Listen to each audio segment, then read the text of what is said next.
Hello guys, welcome back to my channel. I hope आप सब अच्छे होंगे।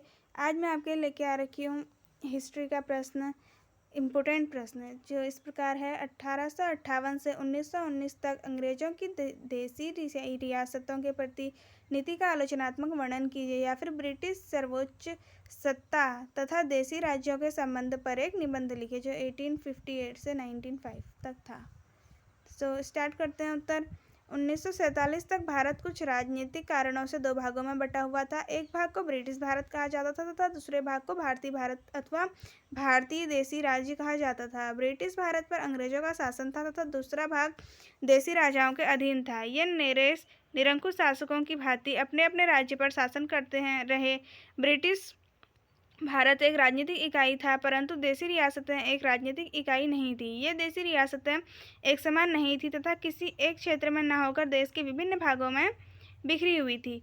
देसी राज्यों के प्रति कंपनी की नीति। ईस्ट इंडिया कंपनी ने देसी राज्यों के प्रति जो नीति अपनाई उसे दो भागों में बांटा गया है। नंबर 1 है 1757 से 1813 ईस्वी तक तथा दूसरा है 1813 ईस्वी से 1857 ईस्वी तक।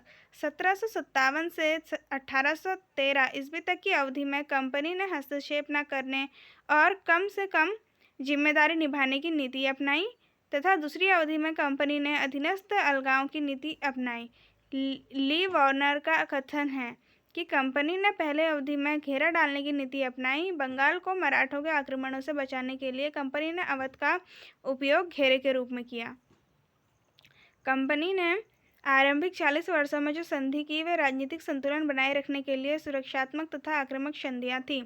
दूसरी अवधि का आरंभ 1813 ईस्वी से माना जाता है। ली वार्नर ने इस अवधि में अपनाई गई नीति को अधीनस्थ अलगाव की नीति कहा है। लॉर्ड हेस्टिंग्स ने देसी राज्यों को विवश किया कि वे ब्रिटिश सरकार की अधीनता स्वीकार करें। इसके अतिरिक्त उनकी नीति का दूसरा आधार था प्रत्येक देसी राज्य को एक दूसरे से अलग करना, जिससे किसी भी समय ये राज्य अंग्रेजों के विरुद्ध संगठित न हो सके। उस समय कंपनी ने इस आधार पर कार्य किया कि प्रत्येक देसी नरेश अपने राज्य का प्रशासन स्वतंत्र रूप से चला सकता था। लॉर्ड हेस्टिंग्स देसी राज्यों को ब्रिटिश साम्राज्य में मिलाने के पक्ष में नहीं था, परंतु विलियम बेंटिंक के समय इन राज्यों को मिलाने का सिलसिला प्रारंभ हो गया।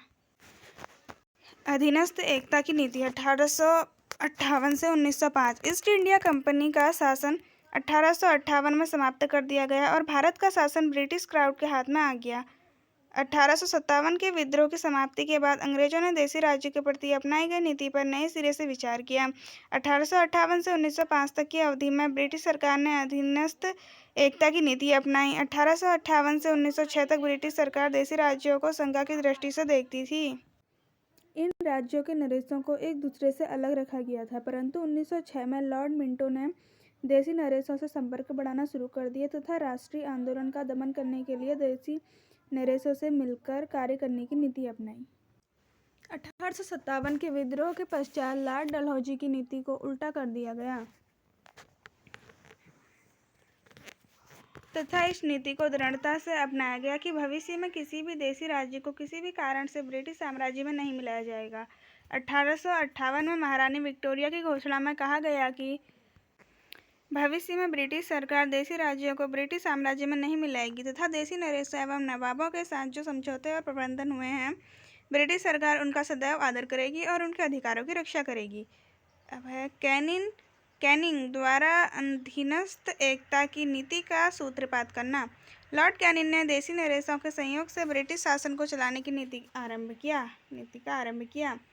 उसने गोद लेने की प्रथा को स्वीकार करके देसी नरेशों को आश्वस्त किया। हिंदू देसी रियासतों के राजाओं को लिखित पत्र गवर्नर जनरल की ओर से दिया गया, जिन्हें सनद कहा गया। इन सनदों के द्वारा देसी नरेशों का गोद लेने का अधिकार स्वीकार कर लिया गया। सनदों के अनुसार भारत में प्रचलित उत्तराधिकारियों के नियमों और रीति रिवाजों को ब्रिटिश सरकार ने स्वीकार किया।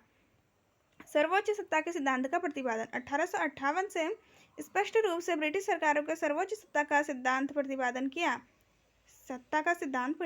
किया।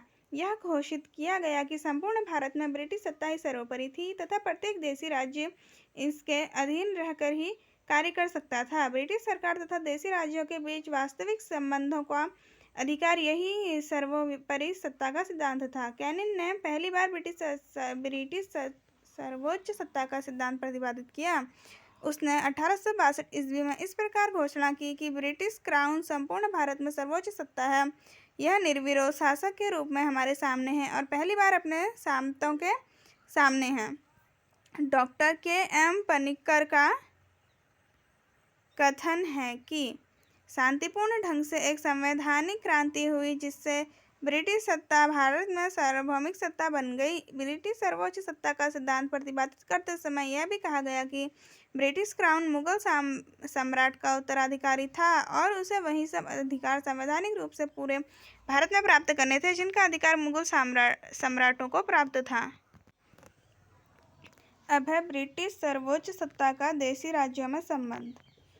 सर्वोच्च सत्ता की कार्यप्रणाली। देशी राज्यों के प्रति ब्रिटिश सरकार द्वारा अपनाई गई नीति की व्याख्या निम्न बिंदुओं के अंतर्गत की जा सकती है। नंबर 1, संधियों की रचनात्मक व्याख्या। 1858 के पश्चात ब्रिटिश सरकार ने संधियों की कोई नई व्याख्या नहीं की तथा प्रत्येक संधि को स्वीकार कर लिया, परंतु शीघ्र ही संधियों की रचनात्मक व्याख्या करने की नीति अपनाई गई।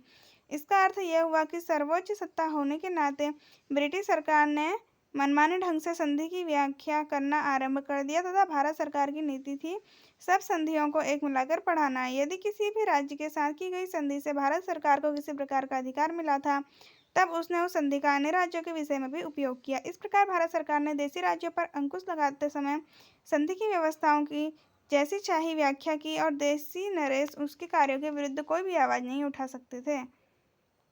नंबर 2 है एक निगरानी का सिद्धांत। इस अवधि में भारत सरकार ने एक निगरानी के सिद्धांत के अनुसार कार्य किया। इसी कारण ब्रिटिश नीति को अधीनस्थ एकता की नीति कहा गया।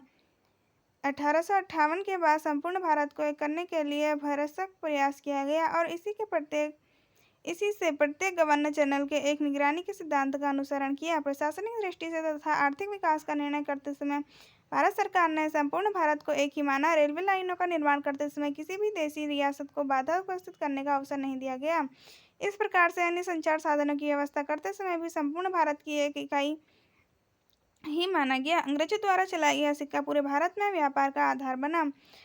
कर संबंधी व्यवस्था करते समय भी देशी राज्यों से सहयोग करने को कहा गया। इस प्रकार आर्थिक ढंग से देश एक होता गया।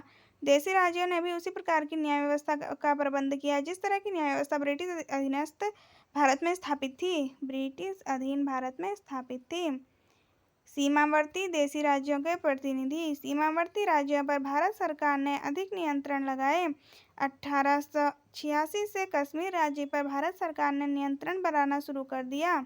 कश्मीर में एक अंग्रेजी रेजिडेंस नियुक्त किया गया तथा 1889 में कश्मीर के महाराजा प्रताप सिंह को अपदस्थ करके कश्मीर के प्रशासन पर ब्रिटिश प्रभाव को बढ़ाया गया। इसी प्रकार सिक्किम तथा भूटान पर भी नियंत्रण बनाया गया। 1893 में कलात के शासक खुदादार खां को अपदस्थ कर दिया गया तथा कलात पर अपना प्रभुत्व स्थापित करने के लिए क्वेटा से सेना भेजी गई। रेजिडेंस का बढ़ता हुआ प्रभाव। भारत सरकार देशी राज्यों पर निगरानी रखने के लिए प्रत्येक देशी राज्यों में अपना एक ब्रिटिश रेजिडेंस नियुक्त करती थी। यह ब्रिटिश अधिकारी राज्य की राजधानी में रहकर उस राज्य में होने वाली प्रत्येक गतिविधि पर नजर रखता था। रेजिडेंसों के द्वारा ही गवर्नर जनरल प्रत्येक देशी राज्य के विषय में जानकारी प्राप्त करता था और इसी की रिपोर्ट के अनुसार किसी प्रकार की कार्यवाही की जाती थी। यह रेजिडेंस ही देशी नरेशों के भाग्य का निर्माण करते थे। इस कारण कोई भी देशी नरेश ब्रिटिश रेजिडेंसों को नाराज करने का साहस नहीं कर सकता था। डी.के.एम. पनिक्कर का कथन है, देशी नरेश ब्रिटिश रेजिडेंस की सलाह के आज्ञा के रूप में स्वीकार करते थे। देशी राज्यों में बढ़ता हुआ ब्रिटिश हस्तक्षेप। यद्यपि प्रत्येक देशी नरेश को प्रशासन चलाने के लिए मंत्रियों को नियुक्त करने की पूरी स्वतंत्रता थी, फिर भी मंत्रियों की नियुक्ति तथा उन्हें अपदस्थ करने में ब्रिटिश सर्वोच्च सत्ता ने कई बार हस्तक्षेप किया। यदि किसी प्रभावशाली मंत्री के संबंध ब्रिटिश रेजिडेंस अथवा गवर्नर जनरल से अच्छे थे तो उसे देशी नरेश आसानी से नहीं हटा सकता था। जब हैदराबाद के मुख्यमंत्री सालारगंज ने हैदराबाद के निजाम के साथ मतभेद हो जाने के कारण त्यागपत्र दे दिया तो गवर्नर जनरल ने निजाम को विवश किया कि वह सालारगंज को पदमुक्त न करें, क्योंकि सालारगंज अंग्रेजों का समर्थक था। कई बार भारत सरकार ने अपने अधिकारियों को प्रशासन की व्यवस्था ठीक करने के लिए देशी राज्यों में भेजा। शिक्षक दरबारों का आयोजन 1877 में। लॉर्ड लिटन ने दिल्ली में एक विशाल दरबार आयोजित किया जिसमें प्रत्येक देसी नरेश को वायसराय के सामने सिर झुकाना पड़ा। इसी प्रकार 1903 एवं 1911 में दरबार आयोजित किए गए। इन दरबारों के आयोजन का मुख्य उद्देश्य ब्रिटिश साम्राज्य के प्रभाव से देसी नरेशों को प्रभावित करना था। Doctor KM. पिनिकर का कथन है, दरबारों को आयोजित करने का उद्देश्य था देसी राज्यों को पूरी तरह से अधीन करना तथा उन्हें राजभक्ति के लिए प्रेरित करना। 7 है देसी नरेशों की अल्पवयस्कता। जब भी सरकार को कभी देसी राज्य के लिए किसी नरेश का चुनाव करना आवश्यक हो जाता था तो उस समय भी राजवंश के ऐसे व्यक्ति का चुनाव किया जाता था जिसकी आयु बहुत कम हो। ऐसे कम आयु के शासक के संरक्षण की जिम्मेदारी ब्रिटिश सरकार स्वयं संभाल लेती थी और इस अवधि में प्रायः शासक की बागडोर ब्रिटिश अधिकारियों के हाथ में रहती थी। नंबर 8 है देसी राज्यों में आंतरिक प्रशासन में ब्रिटिश हस्तक्षेप। भारत सरकार ने देसी राज्यों के आंतरिक प्रशासन में हस्तक्षेप की नीति अपनाई। आरंभ से ही देसी नरेशों को बता दिया गया कि ब्रिटिश सत्ता उनसे अच्छे शासन की आशा करती थी। यदि किसी राज्यस्व में स्थिति बिगड़ती थी तो ब्रिटिश सत्ता वहां खुलेआम हस्तक्षेप करने में तनिक भी संकोच नहीं करती थी। 1870 में गवर्नर जनरल के अलवर के राजा को अपदस्थ कर दिया गया था। राज्य का प्रशासन चलाने के लिए सामंतों की एक समिति का गठन किया गया। 1867 में टोंक के नवाब को गद्दी से हटा दिया गया और भारत सरकार ने उनके पुत्र को नवाब बनाया। बड़ौदा के शासक मल्हार राव गायकवाड़ के ब्रिटिश रेजिडेंस के संबंध बिगड़ गए। ब्रिटिश रेजिडेंट ने मल्हार राव के विरुद्ध यह शिकायत की कि महाराज ने उसे विष देकर मार डालने का षड्यंत्र रचा था। इस पर गवर्नर जनरल ने मल्हार राव होलकर को बंदी बना लिया। कुछ समय बाद मल्हार राव होलकर पर कुशासन का आरोप लगाकर उसे गद्दी से हटा दिया गया। देसी राज्यों में उत्तराधिकारी के समय ब्रिटिश हस्तक्षेप। ब्रिटिश सर्वोच्च सत्ता में सिद्धांत के अनुसार कार्य किया कि राज्य के नरेश के स्थान पर उसके उत्तराधिकारी का चुनाव करने के लिए उसे हर प्रकार के अधिकार प्राप्त थे। जब तक भारत सरकार स्वीकार न कर ले किसी भी राज्य के उत्तराधिकारी की सत्ता वैध नहीं मानी जा चाहती थी। वास्तव में भारत सरकार की इच्छा के विरुद्ध कोई भी उत्तराधिकारी देसी राज्य का शासक नहीं बन सकता था। कई ऐसे अवसर आए जब भारत सरकार ने उन राजकुमारों को उत्तराधिकारी नहीं माना जिन्हें गद्दी पर बैठने का सबसे अधिक हक था और उसके स्थान पर किसी दूसरे व्यक्ति को चुना गया। 1890 में महल के निकट गोलियां चलने के कारण मैसूर का महाराज सूर्यचंद्र महल से भाग निकला और उसके भाग जाने के बाद उसका छोटा भाई कुलचंद्र सिंह गद्दी पर बैठ गया। ब्रिटिश सरकार ने उसके अधिकार को स्वीकार कर लिया परंतु अंग्रेजों ने कुलचंद्र सिंह के छोटे भाई टिकेंद्रजीत सिंह को बंदी बनाने का आदेश दिया क्योंकि उसने मणिपुर में हुई क्रांति में प्रमुख भूमिका निभाई थी। जब ब्रिटिश सैनिकों ने उसे बंदी बनाने के लिए उसके महल पर आक्रमण किया तो टिकेंद्रजीत सिंह के सैनिकों ने डटकर मुकाबला किया। विवश होकर ब्रिटिश अधिकारियों को ही